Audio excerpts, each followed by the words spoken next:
Welcome to British Focus, your go-to channel for the latest updates and stories that matter across the UK. Don't forget to hit that like button and subscribe to join our ever-growing community of curious minds. Today, we're diving into a groundbreaking development that could send shockwaves through the media world. Controversial figure Andrew Tate, known for his outspoken views and larger-than-life presence, is reportedly preparing to sue the BBC for an eye-watering $1 billion in a defamation lawsuit. This bold move could mark a pivotal moment for Tate, as he continues to position himself as a disruptor of traditional institutions. In this video, we'll explore all the details behind this colossal legal battle, unpack the allegations, and take a closer look at the implications for both Tate and one of the UK's most prominent media institutions. Stay tuned as we break it all down for you, and remember, your support means everything, so hit subscribe and turn on notifications to keep up with the latest stories from British Focus. Andrew Tate, the controversial social media personality and entrepreneur, along with his brother Tristan, is making headlines once again. This time, the Tates are reportedly preparing to take on one of the most iconic institutions in British media, the BBC. Yes, you heard that right.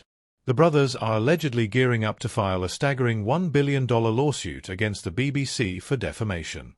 This eye-popping claim was first reported by Drama Alert on X and has since sent shockwaves across the media landscape. But what exactly is this lawsuit about, and what could it mean for both the Tates and the BBC? Stick around, because we're unpacking everything in detail. Let's dive straight into it. According to the reports, the lawsuit is centered around allegations that the BBC has deliberately tarnished the Tates' reputations by promoting a false and damaging narrative about them. Andrew Tate, in particular, has become known for his outspoken critique of legacy institutions, and this lawsuit appears to be his latest move in what he sees as a battle against corruption and media bias. For his supporters, it's another bold step in his quest to expose what he considers institutional failings. For his critics, it's yet another example of his penchant for controversy. Whichever side you're on, there's no denying that this is a story that demands attention. Now, here's where it gets even more interesting. This legal action isn't happening in a vacuum. Recently, Andrew Tate released a manifesto as part of his leadership campaign for the newly launched Bruv political party in the UK. Within this document, Tate doesn't pull any punches. He outright lambastes the BBC, describing it as a rotten institution. The accusations he levels are explosive, covering up sexual abuse scandals, enabling child exploitation, and even producing content that he alleges crosses into pornographic territory. These are not just casual claims, they are incendiary allegations aimed at one of the most trusted news organizations in the world. Whether you agree with him or not, you have to admit, this kind of rhetoric is designed to provoke a reaction. And provoke a reaction it has. The manifesto has been widely shared among his supporters, many of whom see the BBC as a symbol of the so-called establishment that Tate claims is failing the British public. But here's the thing, this isn't just about the BBC or even about the lawsuit itself. This is part of a much larger narrative that Tate has been building for years. He has positioned himself as a disruptor, a thorn in the side of traditional institutions, and this lawsuit is just the latest chapter in his ongoing campaign to challenge what he sees as hypocrisy and corruption in media and politics. Let's take a step back for a moment and look at the broader context. Andrew and Tristan Tate have faced their fair share of controversies over the years. From allegations of human trafficking to accusations of operating a criminal gang, their names have been splashed across headlines for reasons that are far from flattering. Yet, despite these legal troubles, they've managed to cultivate a massive following. Whether you see them as misunderstood individuals fighting against a corrupt system or as problematic figures courting controversy for attention, there's no denying their influence. And this lawsuit, if it goes forward, could be their boldest move yet. According to Tate, the BBC's actions are emblematic of a larger issue within what he calls legacy media. He has frequently criticized traditional news outlets for failing the public, accusing them of being more interested in pushing agendas than in reporting the truth.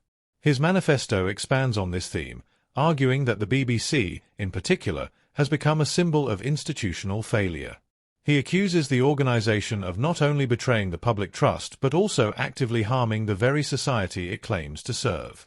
These are strong words, and they have resonated deeply with his supporters, many of whom share his skepticism towards mainstream media.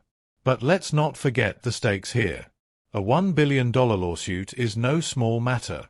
If successful, it could set a precedent that would send shockwaves through the media industry, not just in the UK but globally.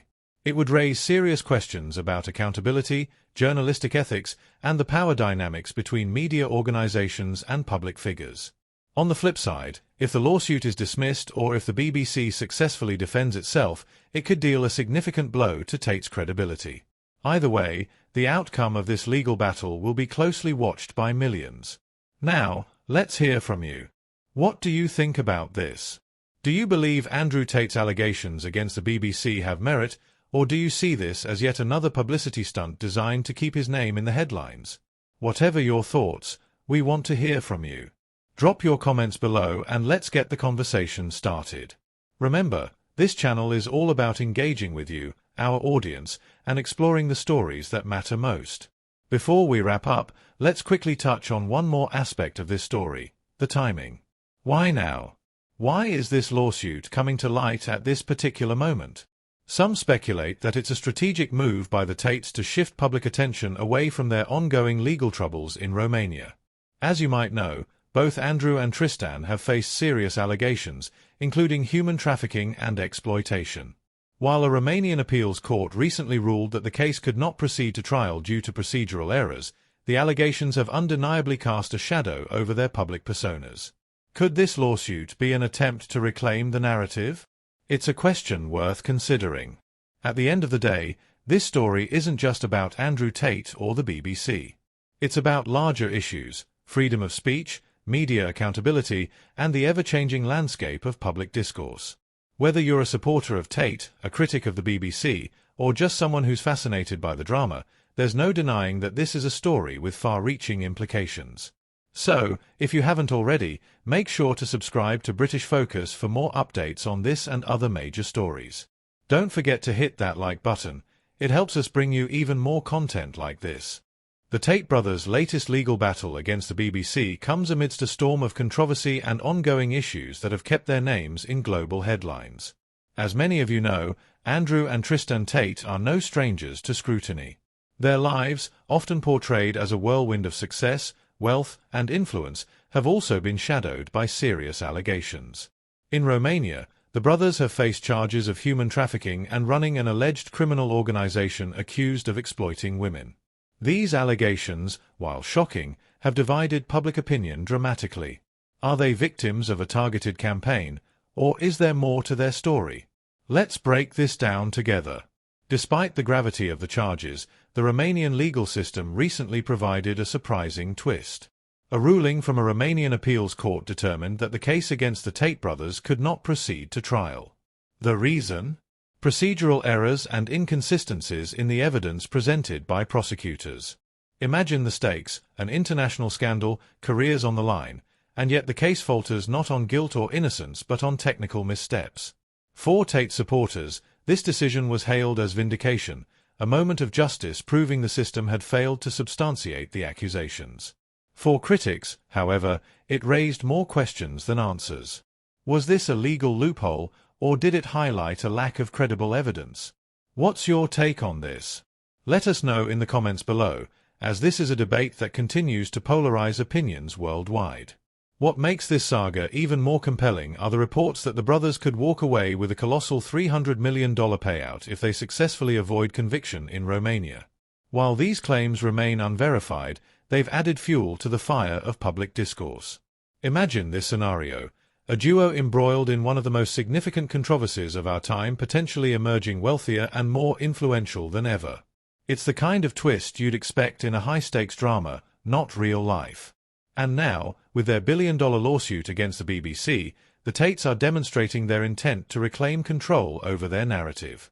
What do you think? Are they making bold moves, or are they simply doubling down on controversy? This leads us to the heart of Andrew Tate's appeal. His polarizing personality has garnered a global following that's as loyal as it is divided. Known for his unfiltered critiques of modern societal norms, Tate has positioned himself as a staunch defender of traditional masculine values. He doesn't mince words, and whether you agree with him or not, his opinions are hard to ignore. Just recently, He weighed in on Mark Zuckerberg's appearance on the Joe Rogan Experience, where the Meta CEO discussed the erosion of masculine energy in corporate culture. Tate used this as an opportunity to double down on his belief that society has become overly sanitized and hostile toward men who embrace traditional masculine roles. His words, as always, sparked heated debate. Are these views an essential pushback against modern trends, or do they reflect a dated perspective on masculinity? For his supporters, Tate's willingness to challenge powerful institutions like the BBC is what makes him a symbol of resilience. They argue that his rise as a global figure, despite efforts to silence him, proves his ability to stand firm against systems he perceives as corrupt or unjust. In their eyes, the lawsuit against the BBC isn't just a legal move.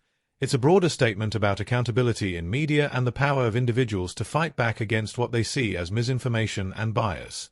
On the other hand, his detractors view his actions as performative, designed to keep him in the spotlight and distract from the controversies surrounding him. What about you? Do you see Andrew Tate as a disruptor or as a provocateur? Drop your thoughts below, as this is one discussion we're eager to explore with you. It's also worth noting that Andrew and Tristan's public battles extend beyond courtrooms and lawsuits. Their very presence in the media, whether through interviews, social media, or controversies, is carefully curated to challenge mainstream narratives. This strategy has not only kept them relevant but has also amplified their message to a global audience. The billion-dollar lawsuit against the BBC is a perfect example of this. Whether or not it succeeds, it sends a clear message. The Tates are willing to take on even the most established institutions to defend their image. But let's ask ourselves, at what cost? Is this relentless pursuit of control over their narrative a sign of strength, or does it risk alienating the very audience they've worked so hard to build? As we dig deeper into this, it's impossible to ignore the broader implications of their actions. The lawsuit against the BBC, combined with their legal troubles in Romania, highlights a recurring theme in their story: the tension between individual freedom and institutional power. For Andrew Tate, this isn't just a legal battle, it's part of a larger fight against what he perceives as the failures of modern institutions. His criticisms of the media, politics, and societal norms have resonated with millions who feel similarly disillusioned. But here's the thing, challenging the status quo often comes with consequences. For every supporter who views him as a hero, there's a critic who sees him as a dangerous figure. Where do you stand on this?